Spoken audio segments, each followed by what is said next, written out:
편안한 오후 보내고 계십니까? 뉴스와이드 이상훈입니다. 요즘 한동훈 전 비대위원장이 당대표 출마를 위해 사람을 모으고 있다는 이런 얘기가 여의도 정치권에서 들립니다.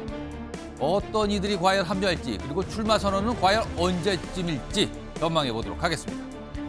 자, 그리고 홍준표 대구시장이 이재명 민주당 대표 기소를 놓고요. 진실을 찾아간 수사라면 이재명 대표가 감옥에 갈 것이고, 만약에 짜깁기 수사라면 검찰은 괴멸될 것이다. 이렇게 얘기를 했는데요. 두 가지 가능성을 다 열어두긴 한 건데 과연 홍준표 시장은 어디에 방점을 찍은 걸까요? 자, 이런 이슈들과 함께 저는 1분 뒤에 돌아오겠습니다.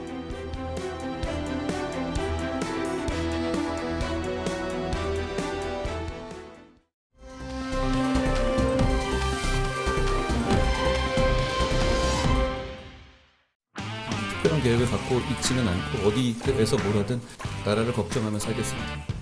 저는 제가 한 약속을 지키겠습니다. 저는 이 당에 아는 사람이 없습니다. 그리고 당 외에 있는 사람을 아는 사람이라고 비워줄 정도로 그렇게 멜랑콜릭한 사람도 아닙니다.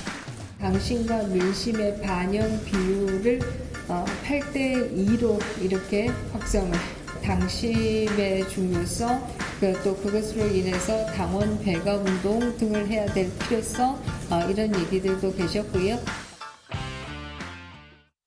자, 오늘 국민의힘이 당대표를 뽑는 룰을 확정을 했습니다. 여론조사 반영을 좀 하기로 한 거죠. 그동안 비율 문제였었는데 그걸 확정을 하고, 그리고요. 이게 묘하게 겹치는데요. 최근 며칠 전부터 한동훈 전 위원장이 구체적으로 다음 주쯤이면 출마 선언할 것이다.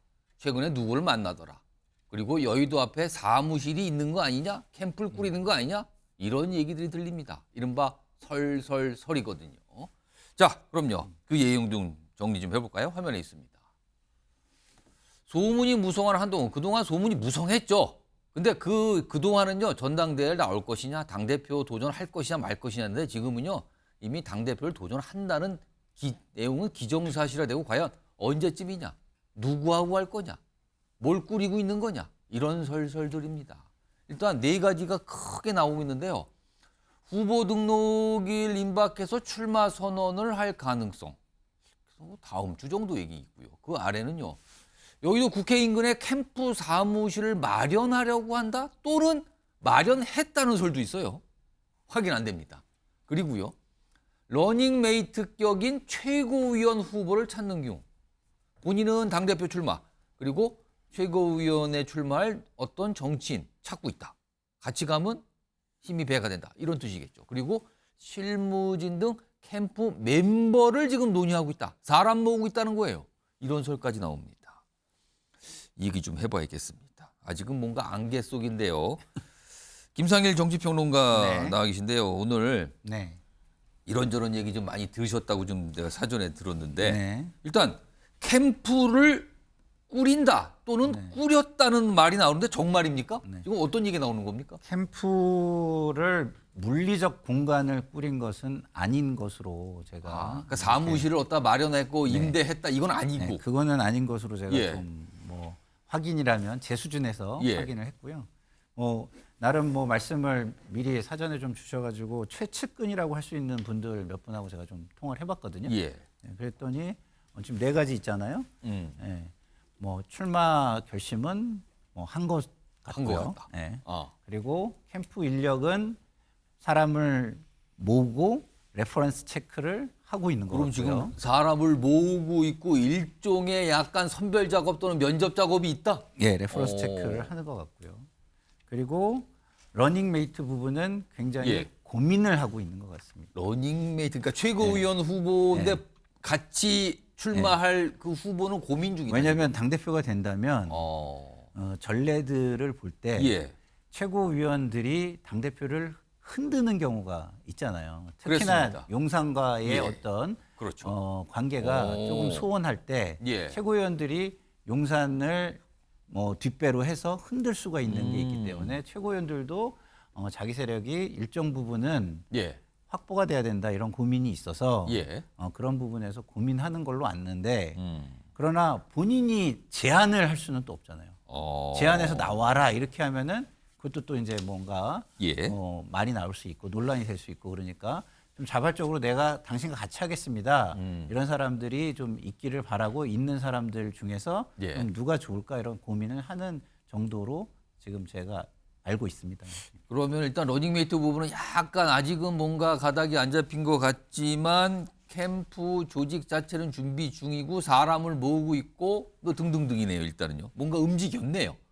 최소한 당대표에 출마한다. 이거는 여의도 전역에서 일단 기정사실로 알고 있습니다. 다들 이거군요. 자, 그럼요. 이준우 전 여의도 연구원 기획위원 나와 계신데요. 일각에서는요. 지금 뭐 캠프 아직 뿌린 건 아니지만 사람들을 보고 있다면서요. 지금. 이래서 그 한동훈 당대표 캠프가 꾸려지면 거기에 합류하기 위해서 뭐 벌써 줄을 한참 섰다. 아니면 사람들을 통해서 연락을 하고 있다. 이런 얘기도 나오던데 들으셨습니까? 그런 얘기는 좀? 줄 선 것까지는 모르겠는데요. 연락을 좀 하긴 한 것 같더라고요. 제가 듣기로는 비대위원으로 활동하셨던 분한테 예. 전화가 좀 많이 간대요. 전화가 많이 가서 나는 이런 경력이 있는데 나는 거기에서 도와주고 싶다. 어떻느냐. 위원장하고 그리고 전화하신 분은 한동훈 당대표 후보가 만약에 된다면 캠프를 꿀 텐데 그 캠프에서 일 좀 하고 싶습니다. 그렇죠. 저 예. 어떻습니까? 네네. 예, 자기 세일즈를 하는 거죠. 그리고 또 한동훈 위원장 자기 SNS가 있어요. 예. 그 SNS 보면 그 DM이라 해가지고요. 다이렉트로 메시지를 보내는 게 있어요. 당사자하고만 주고받는 예. 거죠. 그 방법을 이용해가지고 자기를 어필하는 그 한동훈 전 위원장에게 다이렉트 메일을 보내고 있는 그렇죠. 겁니까? 누군가는 예, 예. 지금? 그런 분도 계시다 하더라고요. 예, 제가 듣기로는 이렇게 보냈는데 과연 한동훈 위원장이 직접 볼까라고 예. 물어보고 이런 사람도 있었고 또 저한테 한동훈 위원장 주변에 예. 친한 사람 전화번호를 좀 알려달라 이런 그런 분도 있습니까? 있습니다. 그래서 알려주셨습니까? 네, 알려줬습니다. 그러니까 뭔가 예. 한동훈 전 위원장이 당대표에 도전할 거라는 생각을 하고 같이 합류하겠다라는 의사를 갖고 있는 분들이 막 연락을 하고 뭔가 본인을 어필하고 있다. 이 뜻이네요, 지금. 그렇죠. 그런데 예. 한동훈 위원장 약간 개인적인 특성이기도 한데요. 예. 좀 사람을 좀 쓰는 사람만 쓰는 조금 생각 외로 좀 샤이한 이런 부분이 좀 있대요. 그렇다는 거는 뭔가 의심이 많다는 뜻입니까? 아니면 다른 의미입니까? 아마 검찰 생활 오래 하면서 예. 이제 외부인 만나는 게 오해받을 수 있으니까 사람을 좀 가려서 조심해서 만나는 이런 습관이 배긴 것 같아요. 예. 그래서 지금 사람의 인력 풀을 지난번 비대위 체제 그 풀 그대로 갈지 아니면 좀 확장해서 예. 전당대회에 맞는 그런 인재를 찾아서 갈지 그거는 좀 지켜봐야 될 것 같습니다. 자, 그리고요. 지금 당대표 후보에 나오려면 등록일이 있어요. 후보 등록하는데 지금 정해졌습니까? 지금 어떻게 된 겁니까? 처음에 25일로 나왔습니다. 7월 25일. 6월. 전당대회가. 전당대회가 전당대회가 7월 25일이었죠. 예. 그 역산으로 하면 한 6월 한 20일쯤 될 거라고 했었는데 예. 그 전당대회 날짜도 지금 조금 당겨서 7월 23일로 의견 나오고 있고요. 그러면은 오늘 선관위에 제가 좀 취재를 해봤더니 예. 다음 주, 그러니까 6월 말 마지막 주 있지 않습니까? 예. 마지막 주에 이틀 동안 후보자 공고를 올린다고 합니다. 6월 마지막 주 다음 주 중에 이틀 동안 후보 등록을 받는다. 그렇다면은 출마 선언은 다음 주입니까 그럼? 적어도 한동훈 위원장 입장은 다음 주에 해야 되죠. 예. 날짜가 대충 나오네요. 그러면. 네, 대충 나옵니다. 알겠습니다. 이게 뭔가 그동안은 전당대회에 나오냐 마느냐 그 여부 가지고만 설설설인데 지금 아주 구체적으로 진행이 되고 있어요. 날짜도 뭔가 나오기 시작을 했네요. 보니까.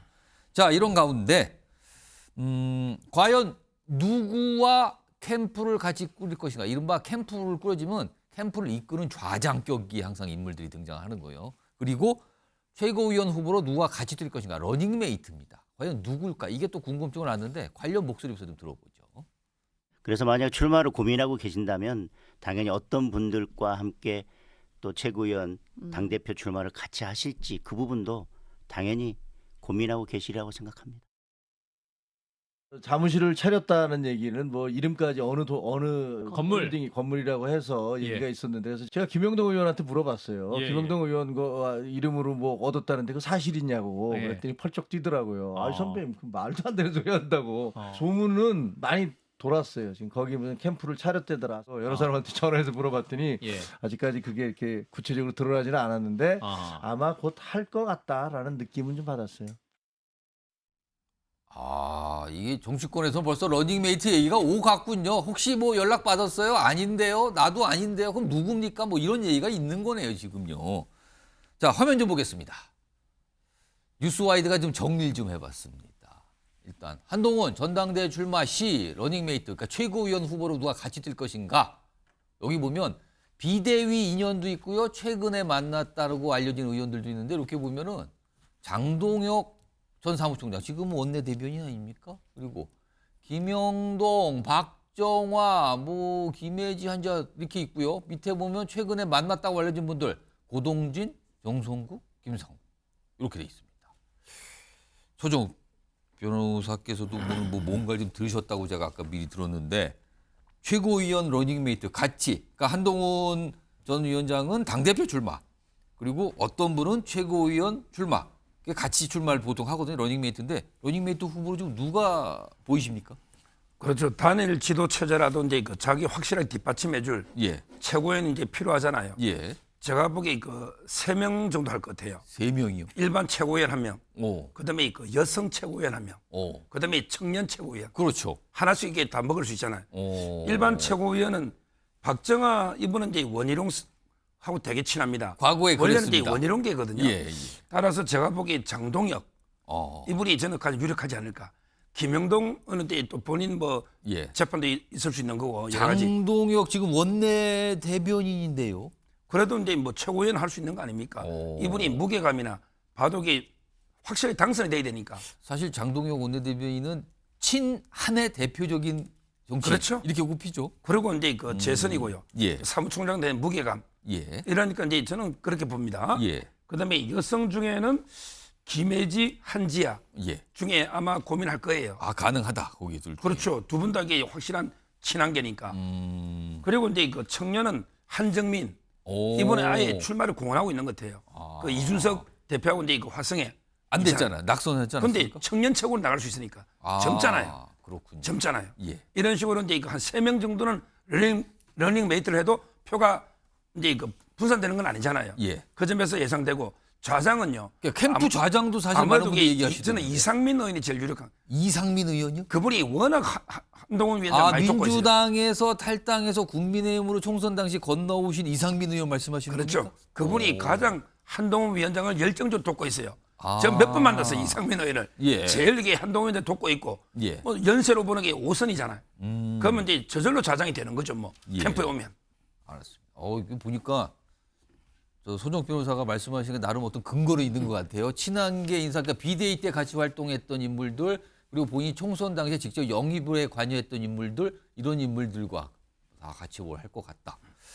보겠습니다. 다음 주 정도면 어느 정도 뭔가 윤곽이 나오지 않겠습니까? 기다려봐야 되고요. 이런 가운데 일단 지금까지 전해드린 거는 한동훈 전 비대위원장을 중심에 놓고 그 주변의 여러 움직임들이었어요. 그런데요. 다음부터 저 목소리가 저 등장할 텐데 영상에 이분들은 약간 살짝 뭐 될까요? 문제 있는 거 아닙니까? 약간 이런 분위기의 얘기들을 하시는데 우선 그 목소리부터 좀 들어보겠습니다. 만약에 이렇게까지 이 현실에 참여했다가 이 선거에도 안 나오고 계속 이렇게 하고 있으면 이제 유튜브 하는 게 낫죠. 출마하면 무조건 낸다. 그런 입장은 아닙니다. 저 나경원 의원이나 그 원희룡 장관이 굉장히 좀 그 유력한 그 대항마라고 볼 수 있죠. 낙선하면 뭐 별로 그 사람 취급 못 받죠. 지금 임기가 저렇게 좀 많이 남아 있는 속에서 윤석열 대통령하고 서로 차별을 안 하고는 그 뭐하러 대표를 되려고 그랬어요. 그치? 조금 쉬었다 나오는 게 좀 내공도 쌓고 보니까 뭐 정치를 개뿔도 모르더라고 한동훈. 이번에 나오는 것도 본인의 자유지만 하겠다는 결심을 굳힌 것 같으면 조금 더 전 내공을 좀. 두 분 나왔는데 발언이 세요. 뭐 낙선하면 사람 취급도 못 받겠죠. 그리고 뭐 뭘도 모른다. 앞에 뭐 무슨 뿔 이런 거 모른다. 이런 표현까지 나왔습니다. 화면으로 좀 정리 좀 해보겠습니다. 핵심만요. 김재원 전 국민의힘 최고위원은 한동훈 당대표 유력한 거 맞습니다만 대항마 누구 있습니다라고 얘기를 하고요. 그리고 만약에 당대표 도전했는데 낙선하면 이거 사람 취급도 못 받습니다. 끝났다. 그런 소리예요. 끝난다고. 그리고 유인태 전 국회 사무총장은 조금 더 내공 쌓고 나와야 할 것 같은데 보니까 정치를 뿔도 모른다. 이렇게 얘기를 했습니다. 약간 좀 굉장히 비판적으로 봤네요. 윤경호 퓨처미디어 연구소장 나와 계신데요. 지금 정치권 사실은 한동훈 전 위원장이 국민의힘 당대표 후보로 유력하다. 굉장히 뭐 대망론도 있다. 뭐 이렇게까지 평가받는데 그거에 상대할 대항마 정말 보이십니까 지금? 여론조사상으로는 뭐 어대한 이런 얘기도 있다면서요? 예. 어차피 대표는 한? 언젠가부터 정치권에서 무슨 뭐 이런 게 참 많이 쓰여요. 그러면 그런 식이면 이게 흥행이 될까요? 근데 지금 저는 우리가 이걸 주제로 다루지만 지금 국민의힘의 전당대회 날짜가 언제고 국민의힘 전당대회가 곧 임박해 있다는 거에 일반 국민에게 얼마나 관심을 지금 끌까? 흥행이 과연 될까? 왜냐? 지금 더 현안이 뭐예요? 지금 국회 원구성도 안 되어 있잖아요. 아니 국민의힘의 주된 지금 주력 세력이 108명의 의원 아닙니까? 그 의원들에게 최대 현안은 원구성 지금 되느냐 안 되느냐, 상임위에 지금 들어갈 거냐 말 거냐, 법사위 가져올 거냐 말 거냐, 운영이 뭐 어떻게 할 거냐 뭐 이런 거 아니에요? 근데 지금 그 얘기는 물론 병행할 수 있을 거예요. 그러나 우선순위 측면에서 과연 지금 이게 그들만의 리그 거기에 뭔가 숟가락을 올리려 하는 사람들 외에 나머지에게 관심을 끌 수 있을까? 그런데 무슨 대항마를 얘기합니까? 모르겠어요. 여론조사에서 한동훈 제일 높게 나오더만요. 뭐 어느 여론조사에서는 40%로 아주 압도적이다 이렇게도 나오던데 그 다음으로 예를 들어서 유승민, 안철수 이름 나오죠. 근데 유승민, 안철수라는 두 정치인은 국민의힘의 당적은 가지고 있지만 국민의힘에서 거의 투명인간 취급하는 분들 아니에요? 제가 보기엔 그래요. 거기에 나경원, 뭐 대표 선거 이런 것만 있으면 항상 밥상에 숟가락 올리는 분 아니에요? 그런데 별로 그렇게 결실을 맺어본 적도 없는 것 같고. 그리고 나머지 뭐 윤상현, 원희룡 이런 분들 글쎄요. 이미 일정한 한계들을 다 보여준 거 아닌가. 그러면 이건 대항마를 얘기하기에는 전체 흥행, 전체 관심 이건데 그 흥행과 관심이라는 거를 끌어올려면 뭔가 우선순위를 먼저 저는 가져야 될 것 같아요. 국민의힘에서. 지금 원구성에 대해서 온 총력을 집중해서 이거 그냥 108명 국회의원들이 알아서 할 일이야라고 툭 던져버리고 말 일이 아니라 당원들 뭐 똘똘 뭉쳐가지고 뭔가 따올 게 있으면 따오고 줄 거 있으면 주고 그 다음에 전당대회에 모두 다 관심을 갖는다면 조금이라도 흥행으로 이어갈 수 있지 않을까. 대항마를 지금 얘기할 단계는 아닐 것 같습니다. 자, 김상임 평론가. 지금 유인태 전 국회 사무총장께서는 한동훈 전 위원장을 한마디로 폄하를 했어요. 정치를 뭐 아무것도 모른다. 여러분 아주 거친 표현으로 그렇게 얘기를 했는데 한동훈 전 위원장 정말 정치를 지금 전혀 모르고 있다 이렇게 좀 보이십니까? 일단 저는 그걸 폄하라고 보진 않아요. 기본적으로 이제 연세가 있으시고 원로고 하니까 좀 말을 편하게 하신 것이다 이렇게 보는 게 맞을 것 같고 상당히 감정 중립적이고 가치 중립적이고 객관적으로 말씀을 하신 거다. 객관적으로 표현을 한 거다. 약간 무슨 뿔이 들어갔는데 좀 표현은. 그건 이제 뭐 스타일이 또 말씀하신 스타일이 좀 그렇잖아요. 또 유인태 전 사무총장께서. 근데 이제 이런 거예요. 기본적으로 그 인간은 사회적인 동물이잖아요. 환경을 벗어나서 살 수가 없잖아요. 지금의 환경이 말씀하신 대로 대통령 임기가 3년이 남은 환경이에요. 그런 환경 속에서 국민의 지지를 받으려면 대통령과 차별화가 필요한 거 아니겠습니까? 그러면은 그 차별화를 할 수 있을 것이냐 이게 중요한데 지금 3년 임기가 나온 상황에서 나오면 쉽지도 않거니와 본인이 굉장히 그 갈등 속에서 상처를 굉장히 많이 입을 수 있어요.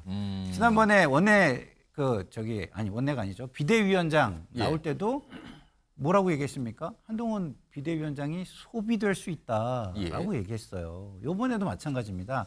한동훈 비대위원장이 소비되고 끝날 수 있기 때문에 원로로서 그동안의 경험을 보니 이런 상황에서는 한 번 쉬고 나오는 게 맞다. 그리고 지금 그래야 내로남불도 안 되고 정치적인 어떤 서사 좀 이렇게 상식적이고 정상적으로 책임지는 모습으로서 정치를 하나의 서사를 만드는 것을 하고 난 다음에 나오는 것이 훨씬 더 본인이 그 어떤 국민의 지지를 이끌어가고 당을 변화시키는데 큰 도움이 될 것이다. 이렇게 얘기하시는 것 같긴 있기 때문에 예. 저는 한동훈 비대위원장이 이 부분은 진짜 심각하게 고민을 했을 거라고 생각을 하는데 예.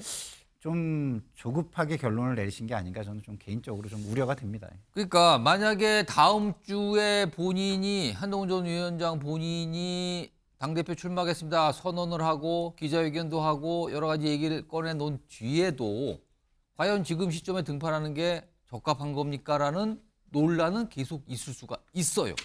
그 원인에 대해서는 정치적으로 아직 초보 아니냐 등등도 있지만 윤석열 대통령과의 관계 이거와 또 맞물려서 얘기하시는 분도 그동안 많이 있었거든요. 자, 그래서일까요? 이분의 발언이 길지 않았어요. 의원총회 뭐 며칠 전에 의원총회에서 살짝 얘기한 건데 굉장히 주목을 좀 받았거든요. 화면을 좀 보겠습니다. 이철규 의원입니다. 친윤으로 대표적으로 뽑히신 분이죠. 본인은 뭐 이런 평가 있을 때마다 아니라고 얘기하지만 이철규 의원이 뭔가 얘기하면 아 이건 용산의 생각입니까? 라는 질문이 곧바로 따라오는 정도의 상황입니다. 그런데 비공개로 진행된 의원총회에서 다른 국회의원들 앞에서 이렇게 얘기를 했답니다. 민주당처럼 우리도 거칠어져야 하는데 지금 민주당을 막 비판하면서 한 얘기예요. 우리도 거칠어져야 하는데 지금 보니까 거칠어질 만한 사람이 있었다. 총선에서 살아남았으면. 장해탄, 도태우 같은 사람들 필요했는데 공수에서 탈락했다. 이거 뭡니까 지금? 이렇게 약간 쓴소리 같은 얘기를 해요. 근데 이게 알려졌어요. 회자가 되고. 그러자 이거 가지고 아 여전히 뭐 당시 공천에 대해서 한동훈 전 위원장과 각을 세우는 거냐라는 얘기가 나오니까 이런 반응을 다시 보였어요. 아니 내가 말한 본질은 그게 아닌데 본질 쏙 빼놓고 또 매도합니다. 누가 비틀어가지고 자꾸 말을 하는군요. 라고 또 설명을 합니다. 그러나 당시 공천 그리고 문제가 있어서 탈락한 사람 당시의 비대위원장은 한동훈 이 상황과 다시 맞물리면서 여전히 뭔가 불편한 거 아니냐 이런 게 당연히 나오거든요. 당시에 요 두 인물 관련 공천과 관련해서 한동훈 전 위원장이 총선 당시 한 얘기가 있어요. 들어보시죠. 무소속 출마하는 본인의 어떤 선택이지만 당선된 다음에 다시 복당한다. 이런 생각이라면 저는 그런 일을 절대 허용하지 않을 것이라는 점을 말씀드립니다. 공관위의 판단은 그 이후에 다른 사안들에 대한 어떤 언급들이 더 나오고 하게 되면 우리 당 입장에서는 공천을 유지하기 좀 어렵지 않은가라는 판단을 새로 한 것 같습니다. 저도 거기에 공감합니다. 자, 이준우 전 위원. 그럼 친윤 그리고 용산과 한동훈 전 위원장은 여전히 불편하다. 조금 더 구체적으로 말씀드리면 지금 대통령실 용산과 친윤이 바라는 당대표감은 따로 있다. 어떻게 보십니까? 이철규 의원이 뒤끝을 이제 드러낸 것 같아요. 본인은 그런 거 아니라고 설명을 했습니다만 이렇게 보이신다는 거예요? 그렇죠. 예를 든 두 분이 공교롭게도 친윤이고 그분들이 이제 용도를 거칠게 싸울 수 있는 투사라고 얘기를 했단 말이에요. 예. 그러면 지금 민주당에 대비해서 보면은 저런 사람이 필요했는데 저런 사람 없이 어떻게 한동훈을 믿고 하겠느냐. 한동훈 위원장은 지금 윤석열 대통령과 몇 번 부딪히지 않았느냐. 그걸 넌지시 깔면서 한동훈 위원장으로는 좀 반대다라는 뜻을 친윤을 대표해서 이렇게 목소리를 내지 않았나. 그렇게 생각이 들어요. 근데 지금 우리 당 입장에서 그 초선 의원 입장에서는요. 이런 문제가 있습니다. 임기가 지금 누가 더 길죠? 국회의원 4년 임기가 있고요. 4년. 대통령은 지금 3년 임기가 있습니다. 이 임기가 지금 더 긴 쪽에서 입장에서 보면은요. 내가 있는 4년 동안에 3년 남은 임기의 대통령한테 받을 수 있는 것보다 내가 앞으로 4년 동안 있으면서 지방선거와 그다음 정권 창출 이런 것들에서 내가 역할할 수 있는 거 이런 거를 더 많이 생각하고 있기 때문에 아마 지금 많은 지금 당선된 국민의힘 의원들은 윤석열 대통령의 뜻대로 전당대회 흐르는 것에 대해서 상당히 경계하고 있지 않을까 그런 생각이 들고 그런 차원에서 이철규 친윤의 대변인을 할 수 있죠. 이철규 의원이 좀 그런 거에 대해서 좀 입장을 드러내지 않았나 이런 생각이 좀 듭니다. 제가 두 번째 질문도 했는데 친윤에서 원하는 당대표 후보감은 따로 있다. 그런 얘기가 있습니까? 글쎄요. 저는 뭐 누군지는 잘 모르겠지만 이제 누군가는 아마 있는 준비를 하고 있는 것 같아요. 누군가는 지금 준비를 하고 있어요. 그러면 거기가 대학만가요? 대학마까지는 힘들 거예요. 왜냐하면 지금 그 지지도를 보면요. 어느 정도가 나와야 되는데 지금은 지지도를 보면 너무 차이가 많이 나기 때문에. 여론조사상에 그 명단에 있습니까? 그렇지는 좀 않을 것 같습니다. 않을 것 같은데 제3의 인물을 갑자기 드러낼 수도 있거든요. 예. 근데 그런 전략은 어떻게 지금 뭐 짜여진지 알 수는 없지만 예. 지금 어쨌든 고심을 되게 많이 하고 있다. 이런 부분이 저기 멘트에서 좀 드러나는 것 같아요. 고심을 하고 있다. 네. 이 국민의힘의 친윤 이쪽에서는 누군가 이 대표 후보감으로 좀 내놔야 된다. 이런 고심을 하고 있다. 이런 말씀입니다. 알겠습니다. 제가 좀 여러 가지 질문을 좀 드렸습니다. 자, 좀 봐야 됩니다. 근데 설 아까 그랬죠? 근데 조금씩 좀 짙어지곤 있어요. 지금 그 설들이요.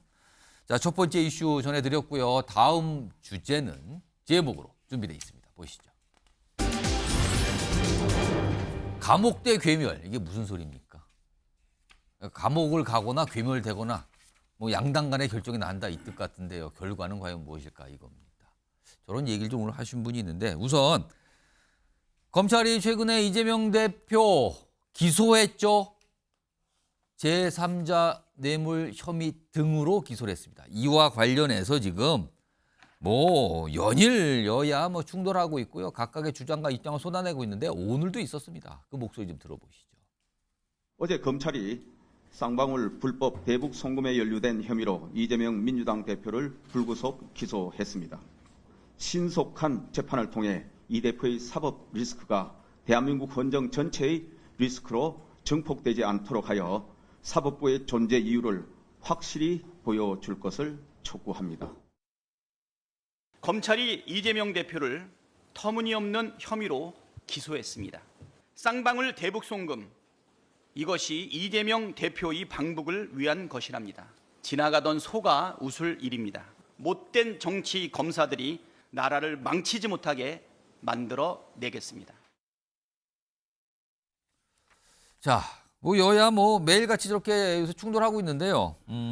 이런 상황에서 현안마다 본인의 생각과 의견을 아주 자주 내시는 분 짐작할 수 있을 겁니다. 홍준표 대구시장. 이재명 대표 기소권 이거와 관련해서도 본인의 어떤 생각을 좀 냈는데요. 화면 좀 보겠습니다. 평소와 달리 굉장히 차분하게 썼어요. 이거는. 요새 보면 뭐 특정 인물에 대해서 굉장히 비판하면서 굉장히 거친 표현이 나는데 이거는 거친 표현 별로 없고 그냥 차분한데 이런 내용입니다. 이재명 대표 요 기소권입니다. 이거와 대표 관련 사건 실체적 진실을 찾아간 수사라면 이재명 대표 청와대가 아닌 감옥에 갈 것이고 검찰이 실제적 진실을 찾은 수사를 했다면 이재명 대표는 감옥이다. 그런데 그게 아니고 만약에 증거를 깨어 맞춘 그러니까 짜깁기 수사라는 거죠. 짜깁기 수사라면 검찰 조직은 괴멸될 것이다. 뭐 수사권부터 시작해 다 박탈되면서 아예 괴멸될 볼 것이다. 이 얘기를 했어요. 손정욱 변호사. 두 가지 중에 하나다라고 했어요. 이재명 대표가 감옥에 가거나 검찰이 괴멸되거나 해요. 자, 어느 쪽이 될 것 같은지 그렇게 판단하시는 결정적 이유 하나만 좀 얘기해 보시죠. 제가 알기로는 그 홍준표 시장은요. 예. 저 둘 다 이게 좋아요. 5대5로 봅니다. 둘 다 좋아요로 보고 있다고. 검찰 조직, 글을 보세요. 검찰 조직을요. 예. 한동훈으로 이렇게 바꿔놓고 읽으면 돼요. 한동훈이 괴멸된다로 봐야 되는 거예요? 예를 들어 이제 이재명 제가 있으면 이렇게 교도소 가면 본선의 경쟁자를 제가 하죠. 예. 근데 예선의 가장 경쟁자는 한동훈입니다. 검찰이 껴맞춘 조작 수사면 누가 죽어요? 한동훈. 그렇죠. 그러니까 홍준표 시장에게 반반 5대5로 누가 죽어도 좋다. 예. 뭐 이재명 대표가 죽으면 그 본선의 경쟁자 죽고. 본선에서 죽고. 그다음에 한동훈 검찰이란 게 한동훈이거든요. 법무부 장관 때 수사잖아요. 예. 그러니까 제 말은 이제 홍준표 시장이 차분하게 둘 다 선거는 어느 경우든 참 좋다. 딱 저는 이게 5대5로. 왜? 어차피 둘 다 아무나 죽으면 좋으니까. 검찰 조직하면은 한동훈 전 위원장도 연관이 되지만 윤석열 대통령도 연관되지 않습니까? 근데 뭐 지금 대통령이 됐으니까 예. 이제 그분은 뭐 이미 평가 끝난 거고 예. 제가 보기에 총장은 이원석이지만 예. 다 지휘하고 그다음에 국회 설명하고 예. 다 한 거는 이제 그 한동훈 법무부 장관이잖아요. 예. 결국 이제 깨맞춘 수사하면 한동훈 책임도 놓을 수밖에 없잖아요. 그러니까 이제 두 가지를 두 가지다. 아주 편안한 마음으로 어느 게도 좋다. 그래서 오늘 꽃놀이 어느 게 좋다. 글이 저렇게 순했던 건가요? 그럼요. 아무거나 이게 둘 다 돼도 뭐 좋다. 근데 손정욱 변호사는 둘 중에 뭐가 될 것 같습니까? 저야 당연히 이재명 대표 감옥 가는 게 맞죠. 저는 이재명 대표 감옥 가야죠. 그 검찰이 왜 껴맞춥니까? 알겠습니다. 또 끝에는 아주 그냥 뭐 당연히 이런 표현까지 쓰시면서 평소에 어떤 판단의 얘기를 좀 해주셨어요. 김상길 평론가께서 보시기에는 홍준표 시장이 뭔가 관망하는 것 같기도 하면서 두 가지 가능성을 언급을 했어요. 근데 혹시 본인의 방점, 뭔가 비중을 더 둘 중에 어느 쪽에든 비중을 둔 게 좀 보이십니까? 그렇지는 않은 것 같습니까? 저는 방점은 이 싸움을 좀 더 세게 붙이고 이거를 빨리 가속화시켜야 되겠다라는 생각이 있는 것 같아요. 싸움을 가속화시키는 마음이 있다. 그러니까 검찰도 좀 더 이 굉장히 심각한 거니까 좀 더 중요하게 그리고 빠르게 뭐 강단 있게 빨리빨리 해라. 안 그러면 너네 죽는다. 뭐 이런 얘기를 하는 것 같고요. 이재명 당대표 쪽에도 뭐 어쨌든 지금 상황에 대해서 환기를 하고 정치권 전체를 환기해서 본인이 좀 존재감을 드러내려고 하는 그런 모습인 것 같은데 제가 이런 모습을 보면서 홍준표 시장은 이게 초 단위로 자기 이름을 인터넷에서 검색하시는 분 아닐까 이런 생각이 들더라고요. 자기 이름 기사 나온 거나 뭐 글 나온 걸 검색을 하고 있다고요? 그러니까 본인이 이름이 회자되지 않는 걸 못 참는 것 같아요. 그래서 이런 글도 쓴 것 같다 이런 생각이 듭니다. 그러니까 현안에 대해서 입장을 워낙 많이 내니까요. 근데 이건 두 가지를 냈는데 굉장히 앞서서 특정 인물에 대한 굉장히 날선 비판할 때보다 굉장히 순한 글이거든요. 그러면서 가능성을 둘 다 열어놨어요. 둘 중에 하나일 거다라고. 자, 이런 상황에서요. 지금 뭐 아까 민주당에 굉장히 반발하는 반응까지 좀 전해드렸는데 일단 다음 준비된 영상은 과거의 모습이에요. 여기에 이제 이재명 대표 경기지사 시절의 여러 가지 모습들이 있는데 일단 그 내용 좀 확인해 보겠습니다. 영상 보시죠.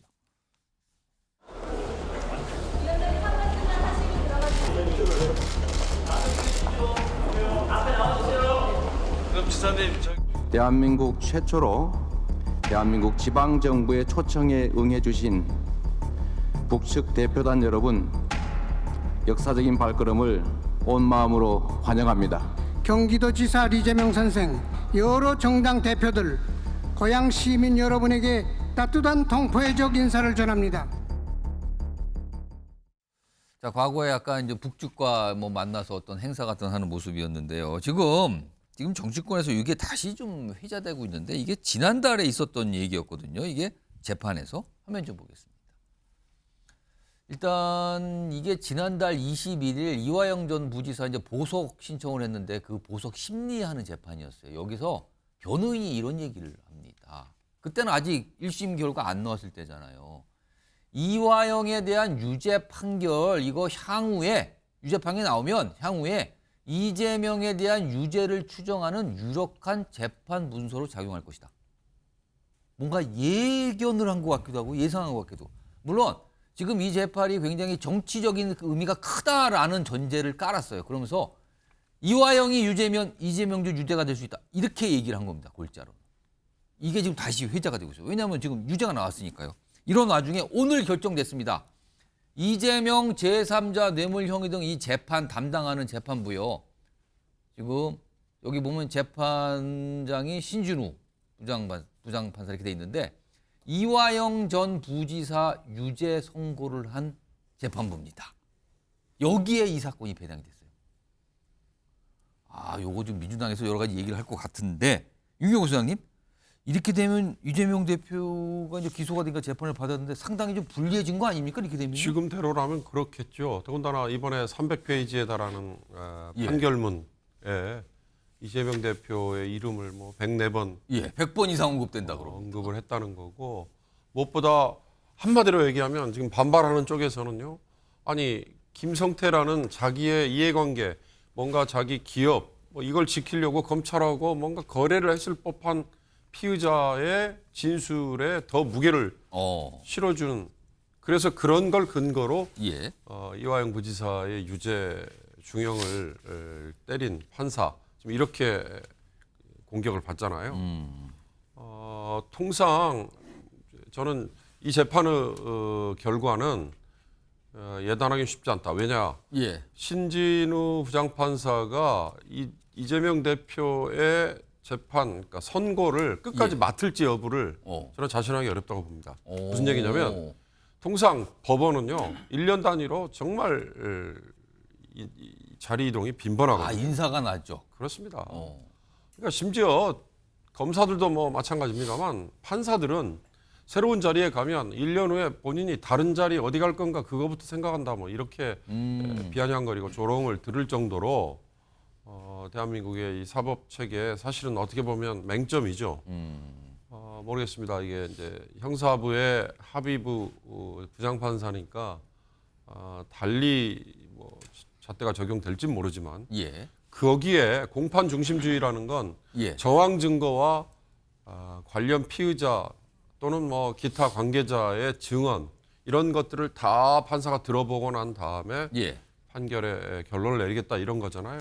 그런 점에서 이 신 재판장이 이화영 부지사에 대해서 검찰이 기소한 내용을 그대로 갖다 인정을 해버린다면 의외로 신속하게 빠른 결론을 내릴 수 있겠지만 그렇지 않고 공판 중심주의의 원래의 취지와 원칙을 존중한다면 그렇게 쉽게 결론이 나도록 신속한 재판이 이루어질 거냐. 이제 그런 점에서 후자의 관점에서 보면 이재명 대표가 뭐 무조건 불리하다 이렇게 보기는 어렵지만 아까 얘기한 대로 이화영 부지사의 변호인이 한마디 툭 던진 것처럼 그렇게 관점에서 보면 이재명 대표는 절대적으로 불리한 거죠.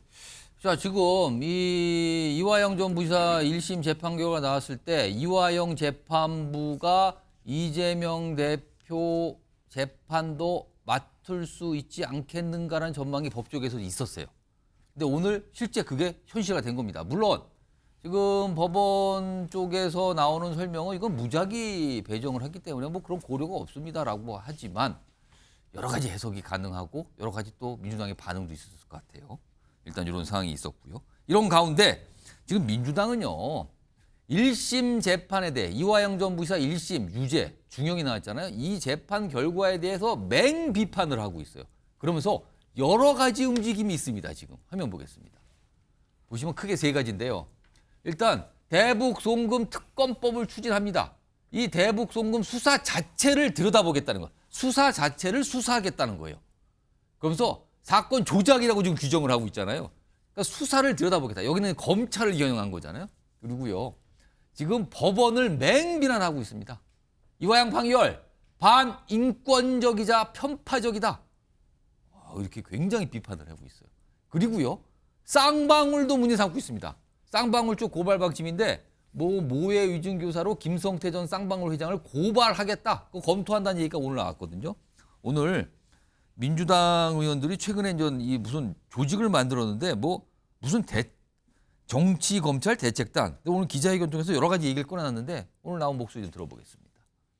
수원지방법원의 이화영 전 경기부지사 사건 1심 판결에 대해 강력한 유감의 뜻을 밝힙니다. 절차적으로 반인권적이고 검찰의 의견서를 그대로 수용한 편파적 판결입니다. 정치검찰과 정치적 판결이 악의 고리로 연결되어 있는 그런 느낌이다라고 말씀드렸잖아요. 악의 고리로 연결되어 있거나 그렇지 않으면 재판부가 너무너무 무능한 거예요. 모해 위증 교사로 안부수 김성태 회장에 대한 고발을 검토하고 있습니다.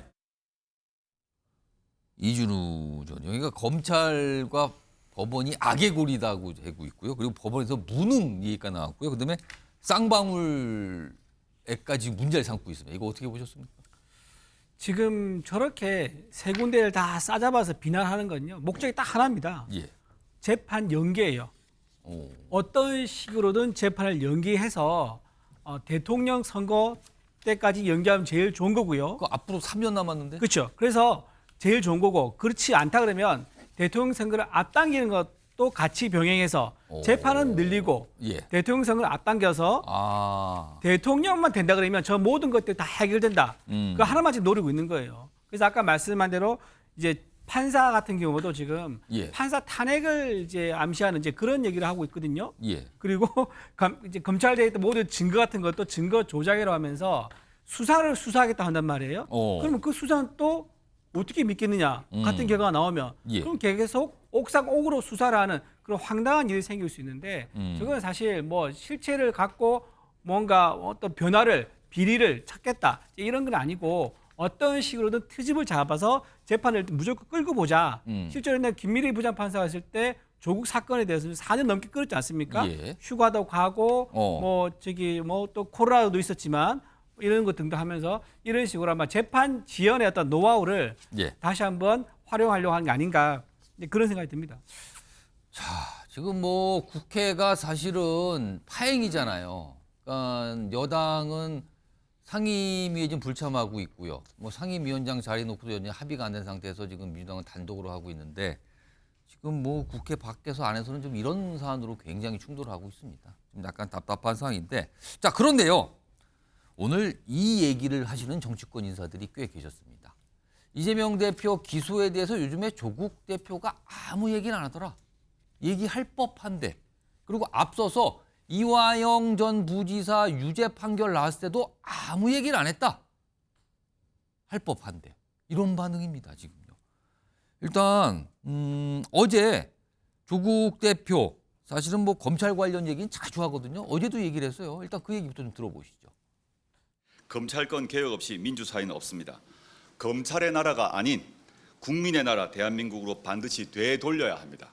수사권은 여러 기관으로 쪼개서 서로 견제하고 검찰은 기소와 공소 유지를 전담하는 공소청으로 탈바꿈시키고 수사 절차에서 인권을 보장하는 장치를 강화하는 것입니다. 검찰 개혁 얘기 계속해요. 이건 굉장히 자주 합니다. 기회가 될 때마다 합니다. 그런데 검찰 개혁과 함께 이화영 전 부지사 얘기, 그다음에 이재명 대표 기소 관련 얘기는 안 합니다. 화면 보겠습니다. 왜 안 할까요? 왜냐하면 이건 정치적인 현안이잖아요. 굉장히 이슈고요. 그리고 각 정당들이 되게 논평을 합니다. 자주. 그리고 당대표들도 기회가 될 때마다 얘기를 합니다. 근데 왜 안 하는 걸까요? 일단 추정되는 이유는 일단 자칫 얘기를 잘못하면 민주당 이중대 이미지가 혹시 부각될 걸 걱정하는 걸지 아니면 본인이 지금 입시비리 등 관련해서 대법원 판결을 앞두고 있잖아요. 지금 2심까지 진행됐는데 징역 선고됐잖아요. 이걸 대법원 판결을 앞둔 상태에서 뭐라고 얘기하는 게 좀 부담스러웠던 걸까? 뭐 모르겠습니다만 이런 추정은 나옵니다. 지금 이와 관련해서 조국혁신당 관계자가 한 말은 이 사안 자체가 우리 당과 관련돼 있지 않다. 그리고 공식 입장은 논의된 바도 없다. 뭐 앞서서 이화영 전 부지사 관련된 재판권에 대해서도 뭐 공식 입장 논의된 바 없다. 이런 입장까지 나왔거든요. 윤경호 소장님, 조국 대표는 왜 아무런 얘기를 안 한다고 보십니까? 법원의 판결과 검찰의 수사나 기소 이 두 가지는 좀 구분해서 대응을 하는 게 아닐까. 왜냐하면 본인이 2심에 징역 2년이라는 실형까지 받은 상황이고 대한민국의 사법체계 자체를 나는 수용할 수 없다라는 입장이라면 뭐 검찰뿐만 아니라 법원까지도 모조리 다 한 바구니에 넣고 그냥 부인하고 비판하고 할 수 있지만 그런 정도는 아니잖아요. 본인이 법무장관 그다음 민정수석 때 하려고 했던 사법체계 개혁이라는 것도 검경을 위주로 하는 수사권, 뭐 기소권 이 조정 문제 이런 거에 더 주력했던 감안해 보면 재판부가 이미 내린 판결에 관해서 언급을 하는 것 자체는 조심스러워한다랄까요?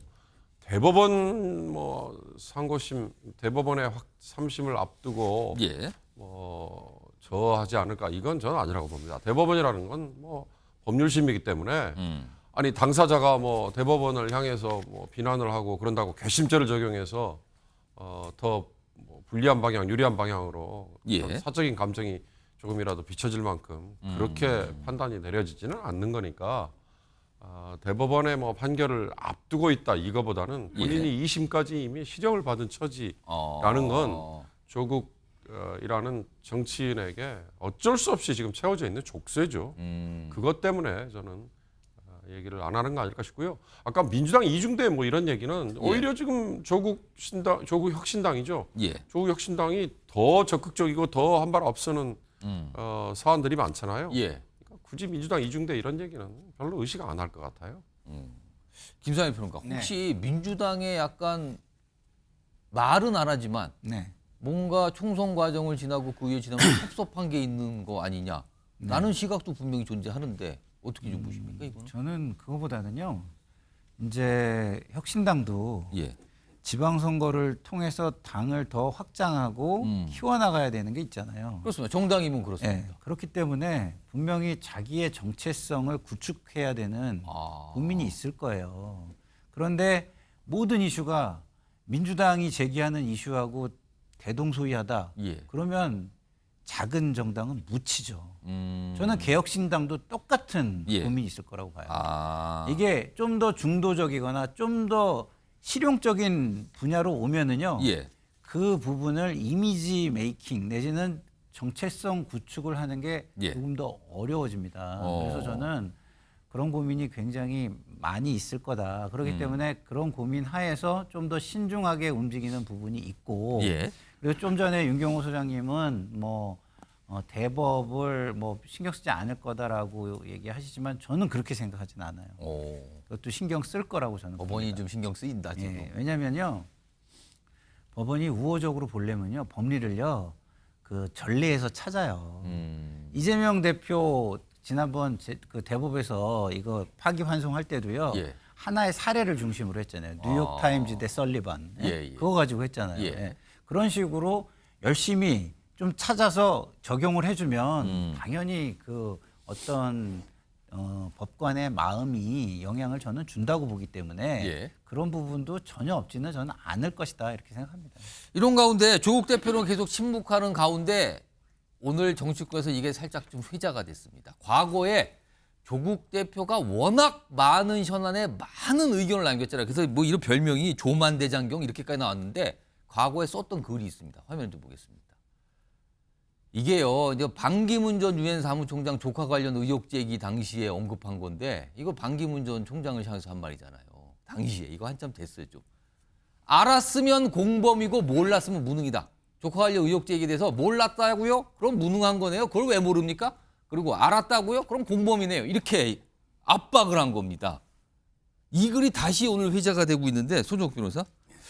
이게 이재명 대표한테 적용될 수 있는 거 아니냐 이거를 이 글을 조국 대표가 과거에 남겼던 거 아니냐 이런 얘기입니다 지금. 뭐 제가 이제 그 이재명 대표에 대해서 방송에 비판 많이 했잖아요.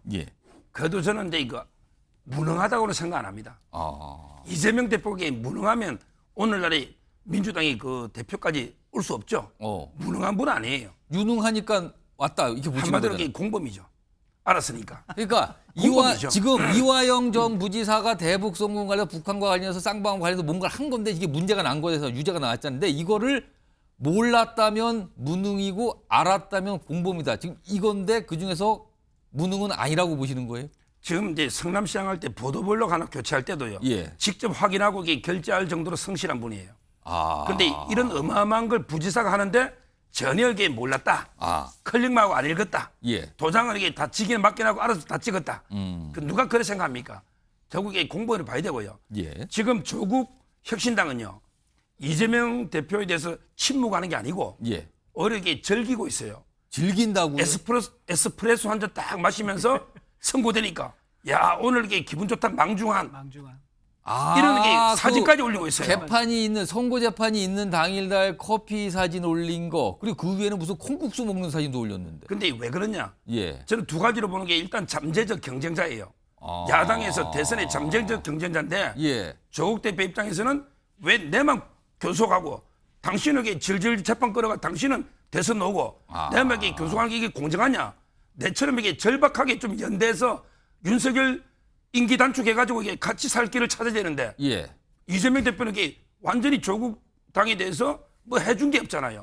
원내 교섭단체도 안 만들어줘. 뭐 예를 들어 이게 개헌에도 전혀 반응이 없고 한동훈 1호 특검에도 반응이 없고 이러니까 이게 섭섭함이 엄청나게 있는 거예요. 침묵은 그런 의미로 보시는 거예요, 그럼? 아니 그래서 이재명 대표도 잘못되면 이게 절박하게 뭐 윤석열 임기 단축이나 대통령 이래 노력할 텐데 느긋하잖아 민주당은. 왜 이재명 대표는 3년 끄는 거는 뭐 느긋하거든요. 따라서 이제 조국 대표는 이게 아주 이재명 대표에 대한 잠재적인 라이벌러십 플러스 그런 섭섭함이 있기 때문에 상당히 침묵을 넘어서 오히려 조롱하는 듯한 이런 사진을 딱 선고되자마자 올리고요. 지금 제가 이제 그 개딸들 사이트 가보면요.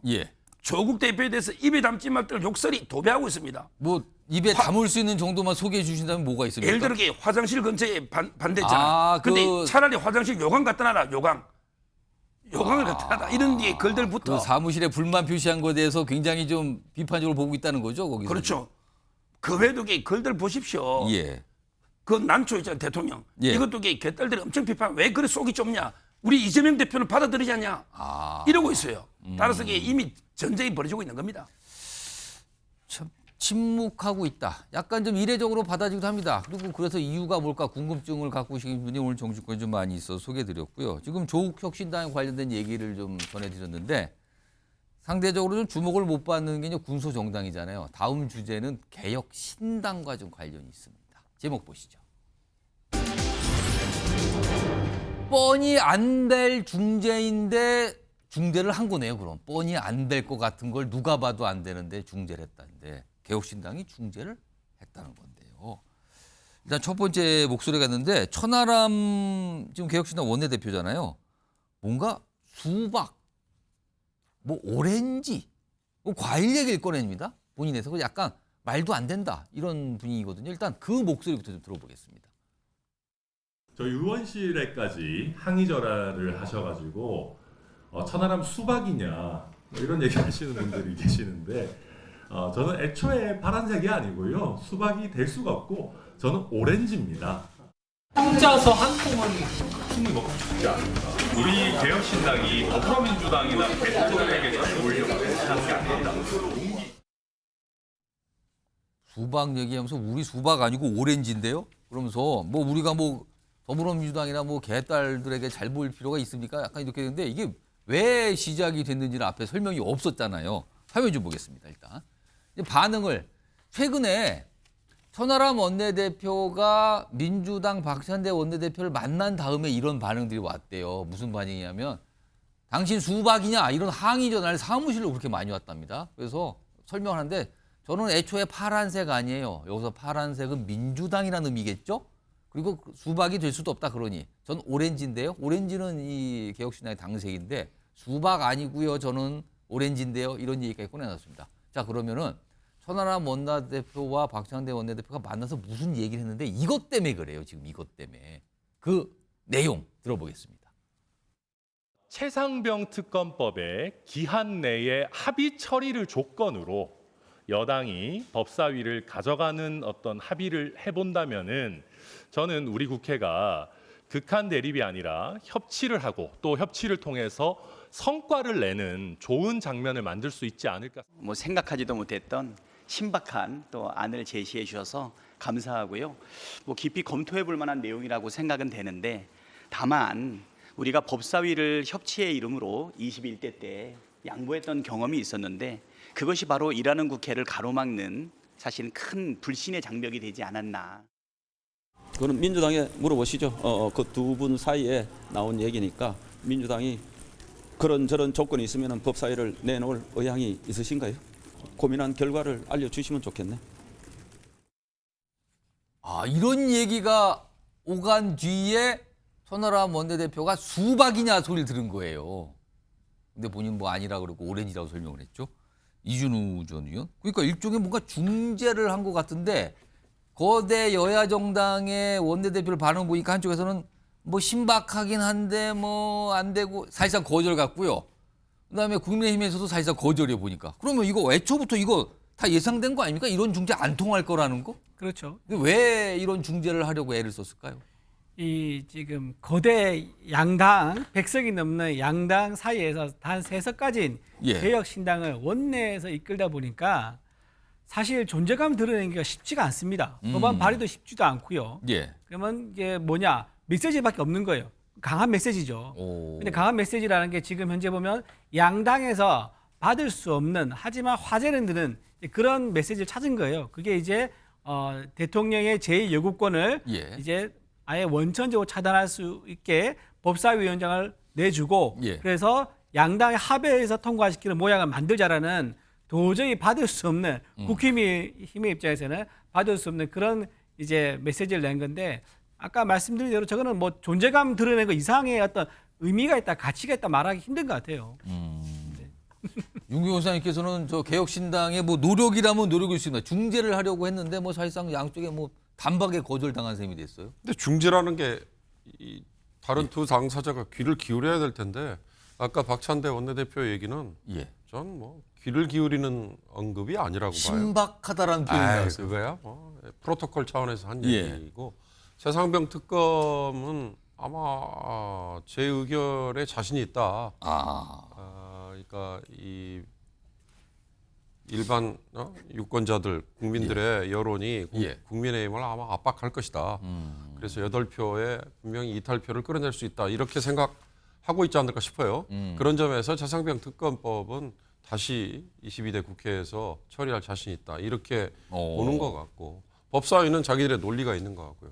아까 제가 국민의힘의 전당대회라는 게 지금 관심을 끌겠느냐. 국회 원구성부터 빨리 협상을 하고 뭔가 싸우든지 아니면 협상을 하든지 결론을 내고 난 다음에 그쪽에 우선순위 부여해서 하십시오라고 말씀드렸던 건데요. 해법, 제가 보기엔 이 운영위와 법사위를 나눠서 서로 가져가야죠.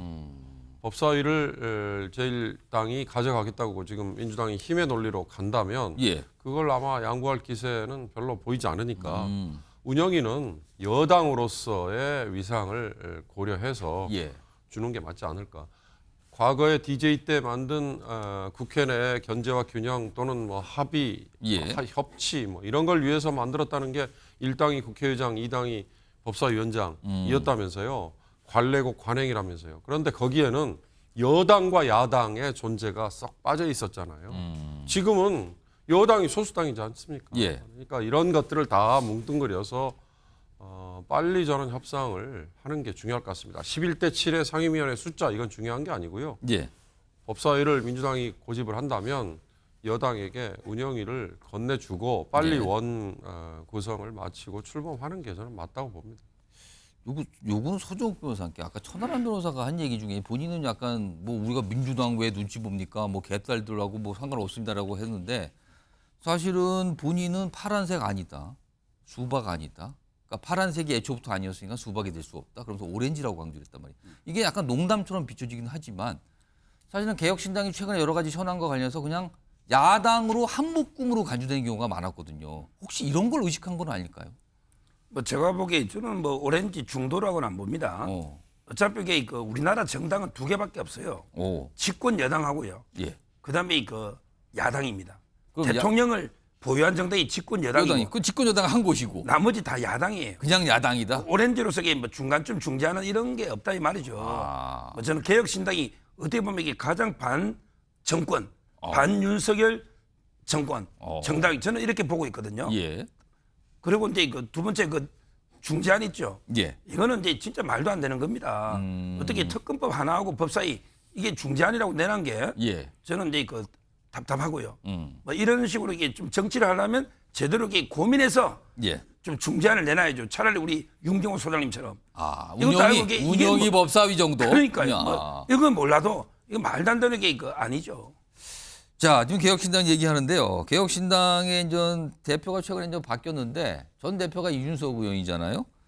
이준석 의원은 사실은 이렇게 대중교통을 많이 이용하는 정치인으로 뭐 꼽히기도 하는데 일단 지하철 많이 타거든요. 그와 관련된 모습부터 일단 확인해 보겠습니다. 자, 여기 보면 이런 모습이 최근에 나왔어요. 이런 모습이 지하철에서 뭐 이게 어제 저녁부터 막 나왔는데 아마 어제 그러면은 어떻게 되는 건가요? 여의도에서 이제 이 귀가라는 모습인가요? 지금 어떤 분들 저게 지하철이 아니고 GTX 아니냐? 뭐 화성 가는 GTX 아니냐? 뭐 이런 얘기도 하는데 저렇게 자고 있는 모습인데 이 사진 다시 한번 좀 불러올게요. 보겠습니다. 사진 좀 보겠습니다. 여기 보시면 아예 그냥 한마디로 골아 떨어진 모습이잖아요. 그 옆에 분한테 이렇게 머리를 기대고 있는데 옆에 분이 약간 부담스러운지 살짝 이렇게 몸을 비켰잖아요. 옆으로. 저런 모습이 있었어요. 일단 이와 관련해서요. 과거에 관련된 영상이 좀 있습니다. 확인해 보겠습니다.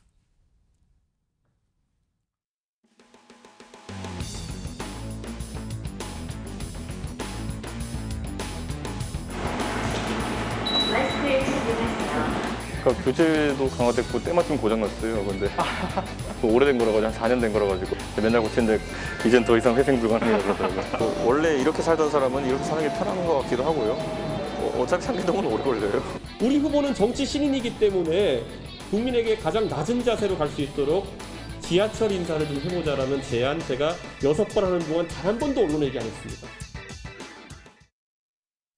자, 지하철 얘기 많이 했는데 아까 사진 보여드렸잖아요. 이게 어제 밤부터 많이 회자가 됐어요. 다시 한번 볼까요? 자, 사진 보시면 뭐 완전히 그냥 골아떨어졌어요. 옆에 분한테 머리까지 기대면서. 이거에 대한 반응들이 나왔어요. 반응들이. 반응 보시면 이래요. 위에 아래가 있는데요. 위에는 약간 긍정적인 평가였네요. 지금 저 사진 보면 가방은 부둥켜 안고 핸드폰을 손에 꽉 쥐고 저러고 있거든요. 진정한 국회의원. 아, 긍정적인 평가인데요. 대중교통 이용 보기 좋다. 직장인 느낌이라 친근합니다라는 긍정평가입니다. 근데 반면에 아래쪽 보세요. 옆자리 분 고생했겠는데요. 아, 이거 민폐 아닙니까? 약간 이런 반응이죠. 그리고요. 왜 저기서 저럴까? 쇼인 줄. 아, 그리고요. 이건 뭐 퍼포먼스용 연출 사진 듯 뭐 약간 이런 부정적인 반응도 있습니다. 김산일 평론가는 네. 어떻게 보셨습니까? 저는 뭐 저런 사진을 폄하하고 싶은 마음이 전혀 없습니다. 네. 저는 이제 일단은 그럼에도 불구하고 빛과 그림자가 있다고 봐요. 네. 빛의 부분은 뭐냐면 국민의 시선을 의식하는구나. 네? 그래서 국민의 정서를 감안한 어떤 정치인의 모습을 보이려고 노력하는구나. 이런 거는 다른 국회의원들한테 적어도 자기를 되돌아보게 하는 정도의 영향은 줄 것이다. 그리고 국민의 시선을 의식하게 하는 그리고 그거를 위해서 노력하게 하는 자세 정도는 만들어줄 것이다라는 거에서 어떤 국회의원의 어떤 몸가짐의 방향성을 정해주는 향도적 역할은 어느 정도 하는 빛이 있다 이런 생각이 들고요. 그림자는 뭐냐? 국회의원들이 사실은 굉장히 중요한 일을 하잖아요. 그렇습니다. 중요한 일을 하면은 저 시간에 사실은 중요한 사람과 통화를 할 수도 있고 자료를 더 보고 정책적인 걸 할 수도 있고 만약에 차량에 탑승한 채였다면 그렇죠. 그럴 여유가 있죠. 그럴 수도 있잖아요. 그리고 너무 또 이렇게 피곤하지 않게 본인을 관리할 수도 있고 이런 측면을 본다면 굳이 저런 모습을 국민의 시선을 생각하고 국민의 정서를 감안하는 자세는 굉장히 좋지만 좀 더 다른 방식도 고민을 해보시면 좋지 않을까 이런 생각이 듭니다. 아까 반응 나온 거 다시 한번 좀 불러올까요? 이준우 전 의원께서 보시기에는 위아래 반응 중에 어느 쪽에 가깝습니까? 저는요. 조국 의원보다는 좀 진정성 있게 보인다 이렇게 말할 수 있습니다. 여기서 갑자기 조국 의원이 등장했어요. 얼마 전에 어제 조국 의원이 자기 SNS 그거 올렸어요. 그 식당에서 그 의원회관 구내 식당에서 식판 들고 줄 서 있는 거 그리고 밥 두고 있는 거 이걸 올렸거든요. 그런 사진을 올렸습니까? 예, 어제 올렸어요. 근데 조국 의원님은 항상 자기가 어디 가든지 간에 본인의 어떤 당연한 거를 이게 뭔가 특별한 의미를 부여해서 많이 사진을 올리시는 것 같아요. 총선쯤인가요? 그게 조국혁신당, 총선 끝난 뒤인가요? 조국혁신당에서 그건 조국 의원이니까 조국혁신당 올렸는데 쓰레기 버리는 모습. 종이대 봉투 버리는 거 당연한 거고 줄 서 있는 거 당연한 거고 공항에 가서 대기줄에 있는 거 당연한 거잖아요. 근데 그런 것들을 의미를 과다하게 부여해서 사진을 파노라마처럼 다 올려요. 근데 거기에 비해서 이준석 의원은 저는 굉장히 양반이다. 그렇게 말하고 싶고. 근데 아까 말씀하신 것처럼 아까 말한 것처럼 이제 가면 통화할 일이 있고 또 자료를 볼 일 있잖아요. 그러면은 뭐 예를 들면 택시 타고 간다. 이제 그런 모습을 만약에 택시 기사가 찍고 올리거나 목격담을 얘기했다. 그러면 정말 그럴듯한데 저기 지하철에 밤늦게 타고 들어간 거는요. 보통 약속을 못 맞출 때 급하게 지하철 타요. 국회의원들도 방송 시간이라든가 지하철은 정시에 가니까. 정시에 그 시간 맞출 수 있거든요. 근데 퇴근할 때 지하철 타고 저렇게 좀 이제 기대서 가는 거는 조금 그냥 목이 꺾였어요 옆으로. 되게 피곤해서 그럴 수도 있지만 약간 진정성이 반신반의하다 그런 느낌도 조금 들지만 조국 의원보다 낫다 그렇게 말할 수 있습니다. 서정욱 변호사. 저는 이제 반응 중에 마지막 줄에요. 연출 쇼라고 저는 봅니다. 그렇게 보신다고요? 농거를 제가 대면 제가 이제 지하철 타요. 그럼 이게 제 정도도 알아보고 막 인사하는 사람도 있고 악수하는 사람도 있고 맑은 사람도 많아요. 근데 제보다 10배, 100배 유명한 이준석 대표가 탔는데 저렇게까지 졸 정도로 이게 사람들이 그냥 둘까? 이런 생각이 들고요. 예. 그다음에 이런 사진을 누가 찍을 수 있을까? 굳이 남이 저런 걸 찍어서 이불로 사진을 맞은편에 있으신 분이 찍은 거 아닐까요? 근데 그 남의 사진을 함부로 이렇게 찍는 자체가 또 범죄일 수도 있고요. 여러 가지로 이렇게 이걸 찍어서 굳이 올릴 이유가 없잖아요. 제가 보기에 이걸 저는 연출쇼 가능성이 있는 게 옛날에 따릉이 있죠. 제가 국회 출퇴근에 국회에서 근무했었어요. 여의도 국회의사당역이 딱 정문 앞에 있어요. 내리자마자 바로 집무실 200m예요. 근데 이걸 반대쪽으로 가서 따릉이 빌려 타고 자전거 타고 쑥 들어가 시간 더 걸립니다. 국회 직원들 전부 역에서 내려가 바로 200m도 안 되는 집무실 있잖아요. 이걸 따릉이를 빌려가 반대쪽에 몇 번 가서 빌리고 그걸 이렇게 또 신호등 받아서 타고 쭉 들어갑니까? 이게 쇼 아닙니까? 저는 다 쇼라 봐요. 지금 소정욱 변호사 말씀하실 때 김상희 평론가도 그렇고 윤기호 소장님이 물끄러미 바라보시는데 윤기호 소장님. 제가 한 말씀만 드리고 싶은데 우리 정치판이요 서로 정말 솔직하지 못할 수 있겠지만 저런 사진조차도 연출이고 저런 사진조차도 자기적으로 만들었다. 그럼 우리 정말 너무 갈 때까지 간 거 아닙니까? 저는 제 스스로 우리 다 같이 좀 선한 사회를 만들자는 차원에서 저것조차도 가짜로 만들었다고 얘기한다면 30대 정치인 이준석 정말 부끄러워해야죠. 저는 우리 서정욱 변호사님 말씀이 제발 사실이 아니기를 간절히 바라는 의미에서 더군다나 이준석이라는 정치인은 30대잖아요. 사회에 그냥 닳고 달았다. 물론 그럴 수도 있겠지만 30대 정치인이 정말 저게 연출한 쇼다 그런다면 저는 정말 너무너무 실망이니까 제발 그러지 않고 이게 사실이 다른 쪽에 있기를 바라는 의미에서 한마디 꼭 드리고 싶습니다. 어떤 분이 개혁신당 홈페이지도 저 사진을 올렸나 봐요. 지금 방금 화면에 그렇게 소개가 돼서 나오고 있어요. 이상일. 말씀이 안 하셨으면 저는 안 하려고 그랬는데 이미 말이 나왔으니까 저도 한마디 좀 말씀드리면 그러면 한동훈 비대위원장이 도서관 가서 찍고 그건 뭐냐 그러면은. 그럼 도대체 그건 뭡니까? 그럼 저는요 기본적으로 좋은 거는 좋은 쪽으로도 해석을 좀 아니더라도 오히려 듣는 국민을 위해서 그렇게 좀 해주시는 것도 좋겠다 이런 생각이 듭니다. 알겠습니다. 사진 한 장 놨더니 약간 토론처럼 비춰집니다. 아무튼 그냥 가방을 부둥켜 갖고 고개가 완전히 옆으로 꺾였어요. 그런 상태로 약간 지하철 GTX 같은데요. 아무리 봐도 그렇게 말씀하시지 않더라고요. 그런 모습이었습니다. 자, 다음은요. 오늘 경찰 조사를 받으러 가신 분이 있어요. 앞서서는 검찰에서도 비슷한 사안이지만 약간 다른 내용들로 조사를 받았는데 오늘 그 모습이 있었습니다. 제목부터 보죠. 달라진 명품백 관련 설명 왜일까? 이거 관련해서 조사받으신 분 하면은 한 분 계시죠? 최재형 목사. 오늘은 경찰에서 조사를 받았거든요. 그러니까 무슨 주거 침입 이거 관련해서 무슨 고발이 있었고 그런데 이거 관련해서 조사를 받으러 간 건데 오늘 그 얘기가 있었고요. 앞서서 지난달에도 검찰 조사를 받았어요. 근데 거기 가면서 같은 주제에 관해서 얘기하는데 조금 달라요. 설명하는 게. 보겠습니다. 김건희 여사와 윤석열 대통령이 어떠한 분인 걸 제가 잘 알기에 그들의 실체를 국민들에게 알려드리기 위해서 그렇게 저는 언더커버 형식으로 김건희 여사를 취재했던 것입니다. 아무것도 받지 않았으면 아무 일도 일어나지 않습니다.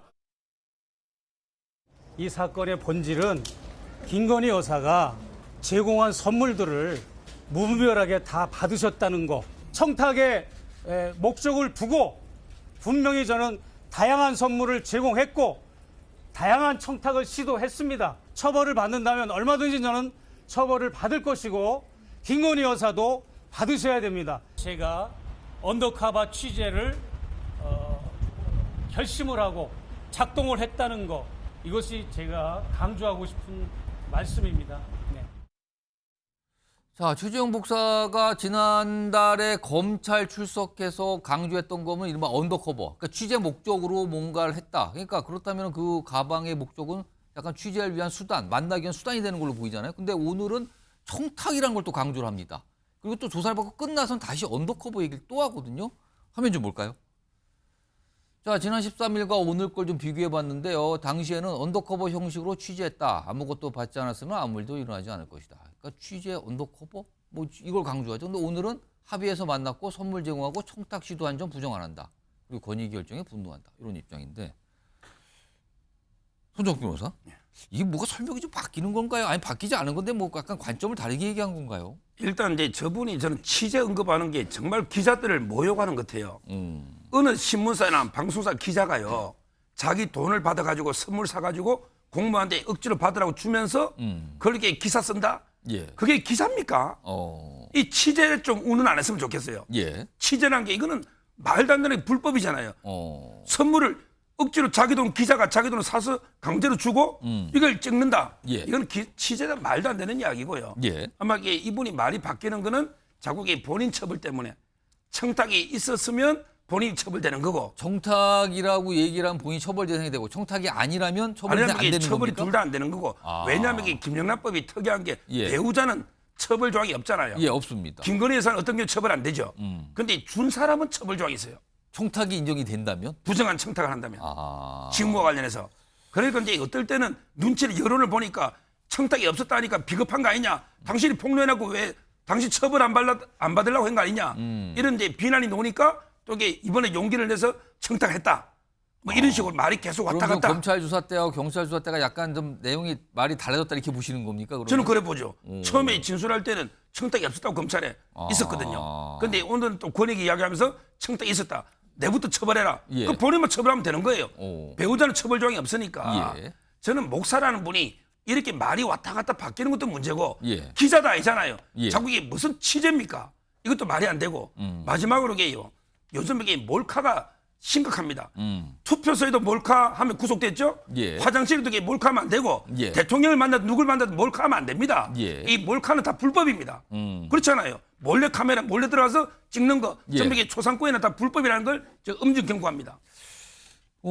지난달 검찰 조사 받은 뒤에 무슨 청탁에 대해서 그 청탁성에 대해서 부인했다 이런 보도가 나온 뒤엔 또 다른 어떤 뭐 유튜브나 이런 데 나가서는 또 본인이 청탁 그렇게 부인한 적 없다라고 또 부인하는 또 얘기도 있었고 해서 굉장히 약간 좀 혼란스럽게 좀 비춰지는데 김상일 평론가 오늘 본인이 청탁을 강조하면서 한 게 권익위 결정을 언급했어요. 그렇죠. 약간 이게 뭔가 본인을 약간 자극했다 이런 뜻일까요? 예, 그렇게 봐야죠. 그러니까 검찰에 출석했을 때는 제가 볼 때는 변호사의 조력을 받은 것 같고요. 변호사의 조력을 받다 보니 자기 죄의 부분을 많이 생각한 것 같고 권익위의 결정이 나온 이후에는 정치적인 어떤 판단이 굉장히 많이 작용한 것 같다 이런 생각이 듭니다. 근데 저렇게 진술이 바뀌면 진술의 어떤 신빙성을 가지고 시비가 걸리잖아요. 그렇게 되죠. 네, 그래서 저는 좀 일관되게 말씀하셨으면 좋겠고, 그리고 김건희 여사가 잘못됐다라고 얘기를 하려면 자기 희생도 감수를 하시는 게 맞아요. 아까 말씀대로 만약에 청탁이라고 주장을 계속하게 되면 본인도 처벌 대상이 된다. 그렇죠. 그게 맞고 그리고 서정욱 변호사님은 지금 배우자는 처벌 조항이 없다 그러는데 당연히 없죠. 왜냐하면 공직자, 다시 말해서 권력 공동체 내지는 경제 공동체를 통해서 그걸 하는 거잖아요. 그러면 그 공직자를 처벌을 해야죠. 알겠습니다. 네, 대통령을 말씀드리는 겁니다. 알겠습니다. 자, 오늘 뭐 조사 끝나서 아까 마지막 장면은 저 귀가 그러니까 현관 나와서 이제 뒤로 돌아가는 모습까지 전해드렸습니다. 이런 얘기입니다. 자, 지금 시각 보니까요 오후 6시 34분으로 좀 들어섰고요. 여러분께서는 MBN 뉴스와이드를 보고 계십니다.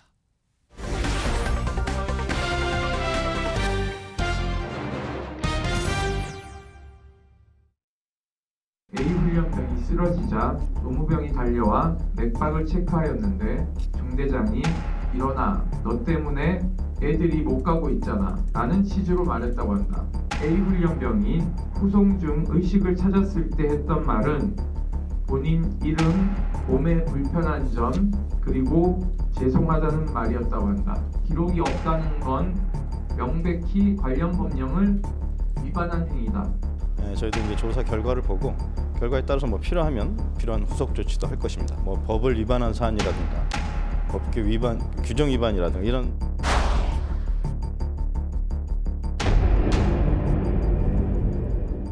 자, 이번 주제 제목이 나왔는데요. 중대장님 죄송합니다. 그럼 이건 중대장님 죄송합니다 보니까 이게 일반 사병이 한 것 같은데요. 이게 얼마 전에 얼차려를 통해서 쓰러졌고 숨진 이 훈련병 얘기입니다. 훈련병이 후송되면서 이런 얘기를 했다 그러네요. 죄송합니다. 아, 이거 죄송할 일 아닌데 죄송하다고 얘기한 것 같아요, 지금요. 화면 좀 볼까요? 당시 상황입니다. 당시 일이 벌어졌을 때 쓰러지는 훈련병 이송 당시 상황인데요. 이게 어제 이제 군 인권센터가 기자회견을 통해서 이렇게 주장을 좀 했어요. 설명을 내는 건데 일단 그 전제를 좀 해보겠습니다. 이 훈련병이 후송됐잖아요, 병원으로. 근데 잠시 의식을 찾은 상태로 본인의 이름 뭐 상태를 설명한 후 죄송합니다라 그랬대요. 죄송합니다라고. 죄송한 거 없잖아요, 실제로. 이 훈련병은. 그리고 여기 옆에 보시면 이 얼차려 군기 훈련을 시켰다는 이 중대장 일이 터진 후에 구급차가 왔을 때 조수석에 선탑자로 탑승을 했다 그럽니다. 지금 가해자잖아요. 입건됐죠, 지금. 손정혜 변호사. 물론 당시가 초기 상황이라서 그럴 수도 있지만 이 동승한 거 이건 좀 어떻게 봐야 됩니까? 굉장히 부적절하다 이렇게 말씀드릴 수 있습니다. 훈련을 받다가 이제 사망했다 이런 표현도 가능하지만 가혹행위 피해자가 정신을 잃을 정도로 심각한 피해로 쓰러졌다가 잠시 정신을 차려서 눈을 떴는데 가혹행위를 시킨 가해자가 내 눈앞에 있다. 사실 심리적으로 더 불안해지는 상황일 수밖에 없을 것이고 즉각적인 어떤 강력한 조치가 좀 부족한 측면에는 가해자, 피해자 같이 이제 이송하는 과정에서 부적절한 여러 가지 상황이 발생할 여지가 있기 때문에 분리하고 다른 사람이 이송을 하던가 보호를 하는 것이 맞았지 않았을까 그런 아쉬움이 있고요.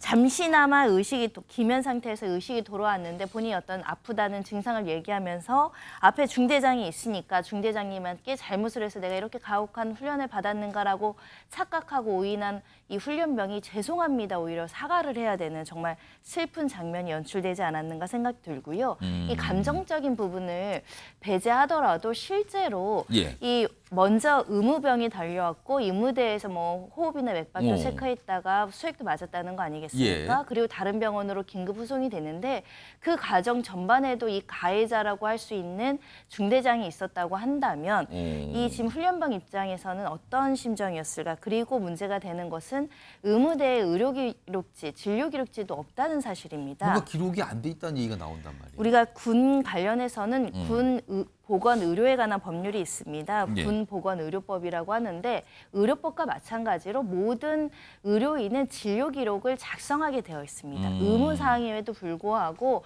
즉각적으로는 쓰지 않았다고 하더라도 추후라도 의무기록, 진료기록을 통해서 최초의 증상, 상황, 어떤 치료를 했는지 명확하게 기재했어야 됨에도 불구하고 이것조차 지금 남아있지 않다는 겁니다.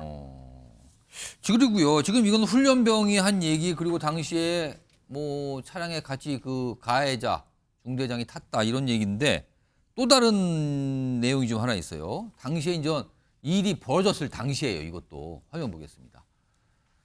얼차려 당시 상황인데요. 뭔가 이제 문제가 발생한 거잖아요. 지금 이 훈련병 동기 훈련병들과 함께 완전 군장 한 채 뭐 뛰고 그랬다는 걸 알려줬잖아요. 얼차려 봤더니 쓰러졌어요. 근데 문제가 발생을 한 거예요. 그런데 이 중대장은 일어나라. 너 때문에 애들이 못 가고 있다. 손정희 변호사, 일단 뭔가 상황 파악이 안 된 것 같아요. 일단 상황 파악이. 뭐 쓰러지니까 심각한 상황이었던 건데 상황 파악이 안 됐고 만약에 저때 즉각적인 조치를 취해서 병원으로 수송했더라면은 목숨을 구할 수도 있었다는 얘기 나오는 상황인데요. 이 부분 일어나라 너 때문에 애들이 못 가고 있다. 그러면서 뭔가를 더 압박을 한 상황이잖아요. 뭔가를 더. 이거 어떻게 봐야 됩니까? 이 상황은. 이 점 때문에 일각에서는 살인죄로 다스려야 된다. 중과실로 봐야 된다. 왜냐하면 심각하게 사람이 쓰러져서 지금 의료적 조처가 초동 대처가 굉장히 중요한 골든타임에서 의료적인 조치를 하라는 게 아니라 일어나라는 오히려 가혹행위를 이어가고 있잖아요. 그 면에 있어서는 이 사안의 심각성과 피해자의 상태를 두루 살펴서 이 지휘관이라는 사람은 이 훈련병들의 어떤 건강 상태도 살펴야 될 의무가 있는 것이거든요. 근데 만연히 본인의 잘못된 판단, 많이 아프지도 않은데 이 정도면 충분히 감수할 수 있는데 괜히 깨병 부리는 거 아니야 라는 취지로 이렇게 일어나라라고 다그친다라는 것은 이 피해자 입장에서는 마치 내가 굉장히 잘못한 것처럼 오인할 상황을 만들었고 예. 그러니까 잠깐 기절해서 깨어나서 죄송하다라는 말이 나오지 않겠습니까? 정말 기가 막히는 상황이라고 생각할 수밖에 없고요.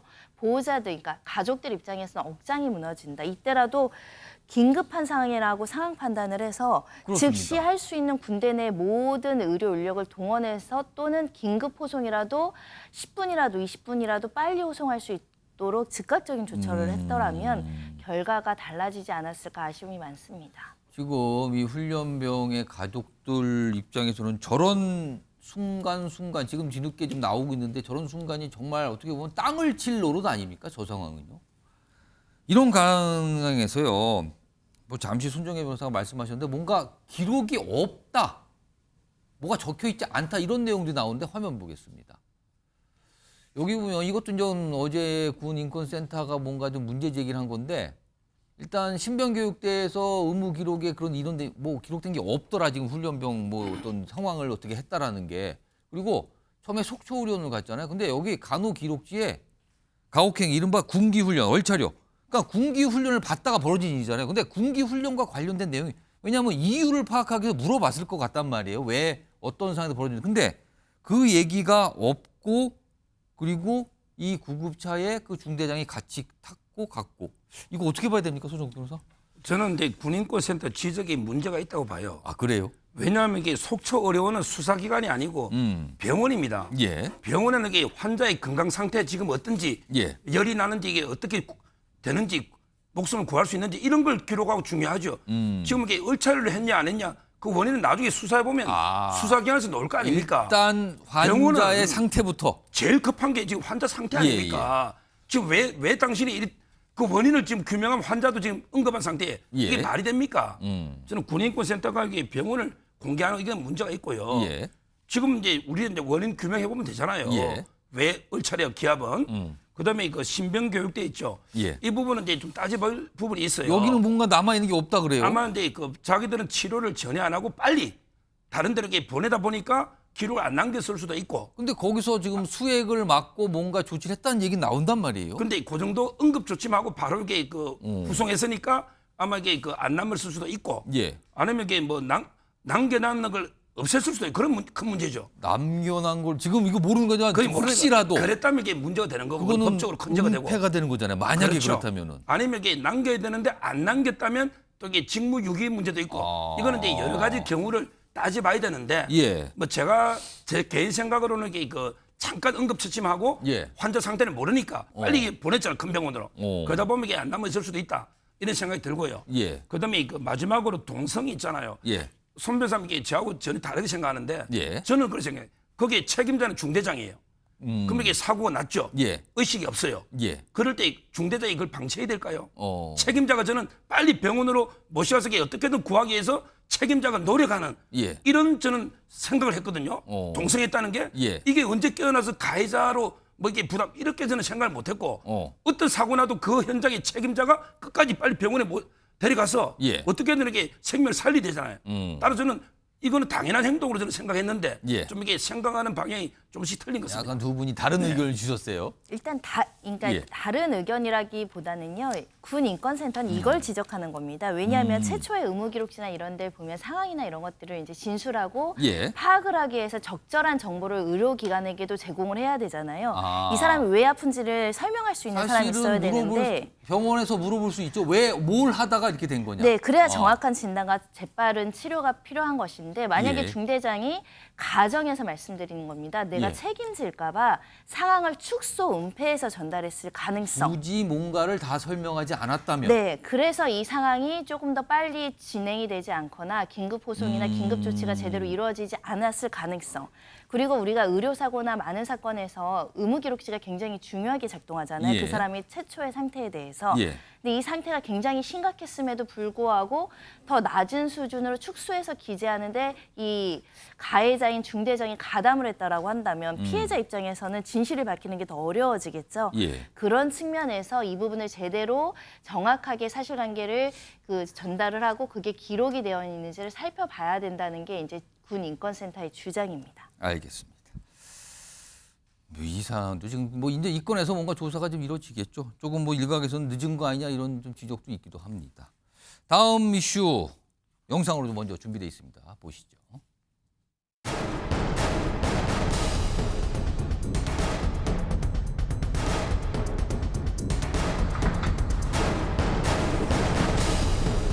피해자 유가족분들에게 저는 진심으로 죄송합니다.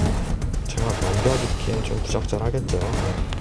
막 반성 같은 건 본인만 알 수 있는 거니까요.